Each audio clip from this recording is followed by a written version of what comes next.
नमस्कार. MHT CETचा निकाल हा दिवस मुलांसाठी जितका महत्त्वाचा असतो तितकाच किंबहुना त्याहून जास्त टेन्शन देणारा तो आपल्यासारख्या पालकांसाठी असतो, बरोबर ना? निकाल हातात येतो आणि त्यातले ते तांत्रिक शब्द पाहून एकच प्रश्न पडतो की आता पुढे काय करायचंय. आजच्या या विश्लेषणामध्ये आपण हाच गोंधळ पूर्णपणे दूर करणार आहोत, अगदी साध्या आणि सोप्या भाषेत. आता बघा, जेव्हा रिझल्ट हातात पडतो तेव्हा हमखास एक प्रश्न मनात येतोच, आणि तो म्हणजे गुण म्हणजेच स्कोर जास्त महत्त्वाचा की पर्सेंटाईल.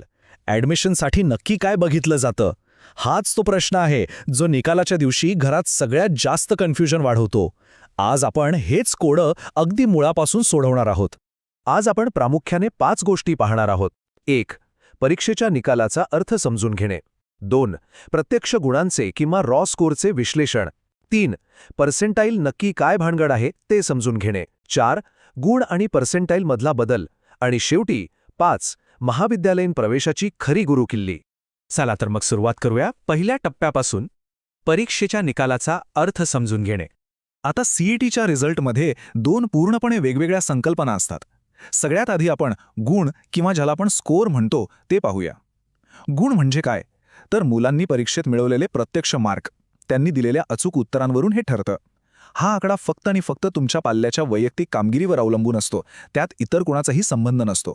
आणि दुसरीकडे असतं पर्सेंटाईल. आता हे थोडं वेगळं आहे बरं का. हे एक तुलनात्मक परिमाण आहे.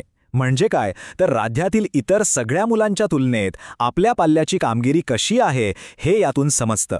सोप्या भाषेत सांगायचं तर या लाखो विद्यार्थ्यांच्या प्रचंड गर्दीत आपला विद्यार्थी नक्की कुठे उभा आहे हे दाखवणारा हा एक स्पष्ट आरसा आहे.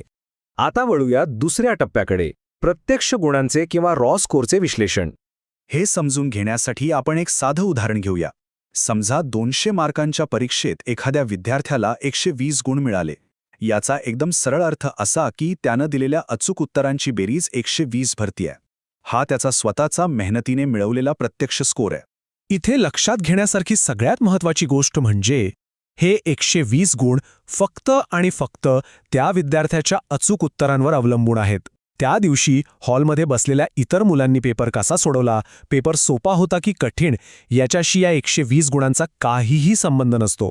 ही 100% त्या विद्यार्थ्याची स्वतःची कमाई आहे. आता तिसरा आणि सर्वात महत्त्वाचा टप्पा, पर्सेंटाईल समजून घेणे. आता आपण एका विद्यार्थ्याकडून संपूर्ण राज्याकडे बघूया, कारण ॲडमिशनसाठी हाच घटक सगळ्यात निर्णायक ठरतो. समजा एखाद्या विद्यार्थ्याला 90% मिळाले. आता इथेच खरी गोम आहे. याचा अर्थ त्याला 100 पैकी 90% मार्क मिळाले असा अजिबात होत नाही. याचा अर्थ असा की परीक्षेला बसलेल्या एकूण मुलांपैकी 90% मुलांपेक्षा या विद्यार्थ्याची कामगिरी चांगली आहे. म्हणजेच तो 100 पैकी 90 मुलांच्या पुढे आहे. आलं लक्षात?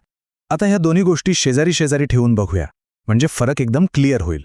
एका बाजूला आहेत गुण, जे विद्यार्थ्याचे प्रत्यक्ष मार्क किती आहेत ते सांगतात, आणि दुसऱ्या बाजूला आहे पर्सेंटाईल, जे इतर सगळ्या विद्यार्थ्यांमध्ये त्याचा क्रमांक किंवा मेरिट लिस्टमधलं स्थान निश्चित करतं. थोडक्यात, एकाने हे कळतं की मार्कांचा आकडा किती आहे, तर दुसऱ्याने हे कळतं की कॉम्पिटिशनमध्ये आपण नक्की कुठे आहोत. आता येऊया चौथ्या टप्प्याकडे, गुण आणि पर्सेंटाईलमधील बदल, ज्याला आपण शिफ्ट म्हणतो.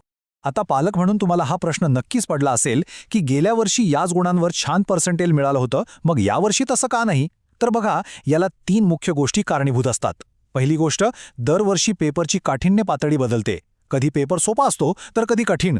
दुसरी गोष्ट, परीक्षेला बसणाऱ्या मुलांची संख्या दरवर्षी कमी जास्त होते. आणि तिसरी म्हणजे मुलांमधली प्रत्यक्ष स्पर्धा.